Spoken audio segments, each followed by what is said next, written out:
everybody, it's the Lawn Gnome and welcome to yet another tag video, one that I actually have been tagged in. I was tagged by my fellow booktuber, The Ordinary Reader, and there will be a link to her video in the box below.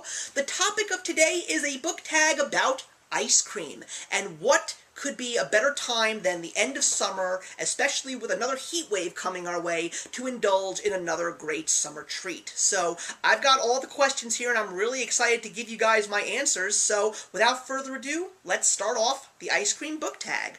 So the first one is Vanilla, a book that you wish had more flavor. And I am going to go with Philip K. Dick's The Man in the High Castle.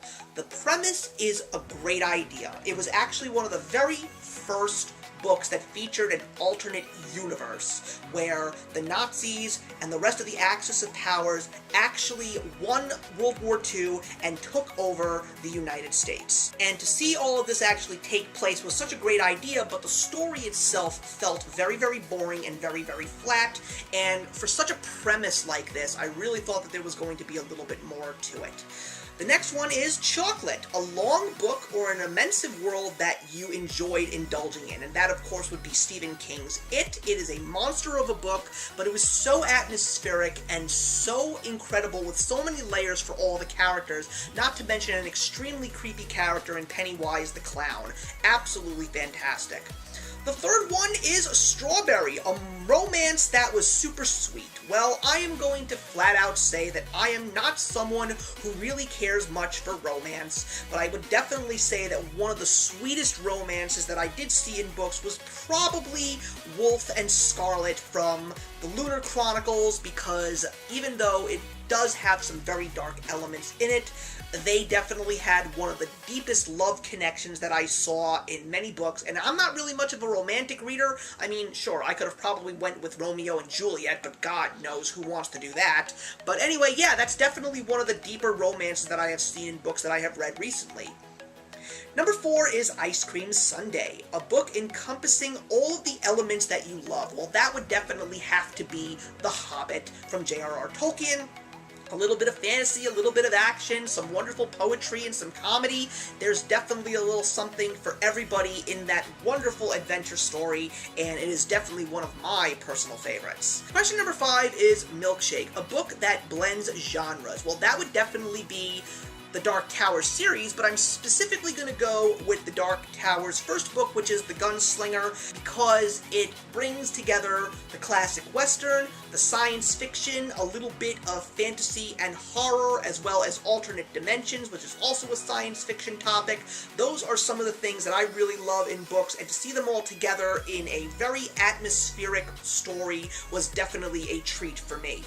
Number 6 is Sprinkles, a book with a colorful cover. Well, I'm going to go with Unraveling, which is the second book in the Unblemished trilogy from my good friend Sarah Ella. It is a beautiful blend of blues and purples and whites and pinks. It is definitely one of the most calming and soothing yet most vibrant book covers that I have ever seen. You've got to check it out. Just look for Unraveling on Amazon or even Google Images. You'll be very impressed with what you see. Question number 7 is Ice Cream Cake, a book worthy of celebration. Well, I would have to go with Wolf by Ryan Groudon, another alternate history story where World War II was actually a victorious win for the Axis of Powers, and it's a Hunger Games-like story with a motorcycle race from Europe all the way to Japan.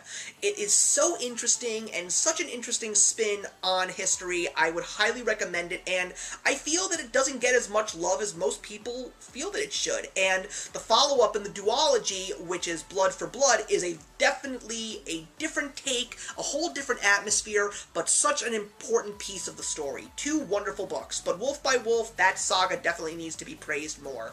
Number 8 is Ice Cream Cookie Sandwich, or 3 Scoops on a Cone, a book with multiple perspectives, and I am going to go with The Hero of Ages, which is the 3rd book in the Mistborn trilogy by Brandon Sanderson, because we get a beautifully flowing story from various perspectives, and unlike the last book in the Lunar Chronicles, I felt like I was able to follow things more because we got so many different perspectives, so many different characters telling their side of a story, and it all came together in one grand finale. Absolutely wonderful. Number 9 is Waffle Cone, a book you felt compelled to read very quickly. Well, that would be Harry Potter and the Deathly Hallows. I read that book in less than 24 hours. I don't need to go any further than that. Number 10 is Pint, a book that you have set aside but you plan to go back to later. Well, that's going to definitely be the 4th book in the Dark Tower series because I have taken a break after reading The Wastelands and I've just been clearing my mind, dealing with more important real-life stuff, but I am definitely going to be getting back to the Dark Tower series very soon with Book 4, and now that I have the last 4 books in the saga, I'm really looking forward to going back to them. The next couple of questions are just a couple of basic preferences of ice cream in general, so I'm going to just do a rapid fire here. Cup or cone? Definitely a cup. Favorite flavor would be peanut butter and chocolate. Toppings? It depends on if I'm in the mood. Sometimes yes and sometimes no. My favorite local ice cream creamery? Well, it's not local anymore because I don't live there, but about 15 minutes from where my parents live, there is an amazing ice cream parlor called Eddie's. I love going there. They make amazing ice cream, and if I have an opportunity to go back there at some point, I definitely would. And the last question, of course, is best shared with friends. Who do you tag? Well, I am going to be tagging everybody that joined me last year for my 10 for 12, which was based around favorite ice cream flavors. So I am going to be tagging Becky Ford, Kiki Tech, and Amy C. Books. I hope that you all do this. Thank you very much for watching, everybody. Leave your comments in the box below, and let's discuss anything ice cream or books, and I will see you in the next one. Hey, thank you so much for stopping by my channel today. If you're new here and want to see more of what my channel has to offer, please click on the link to my last video, or hit that subscribe button to be kept up to date with all of my uploads. Content of all sorts is posted here quite often, so trust me, you do not want to fall behind. I will see you in the comments, and actions speak louder than words.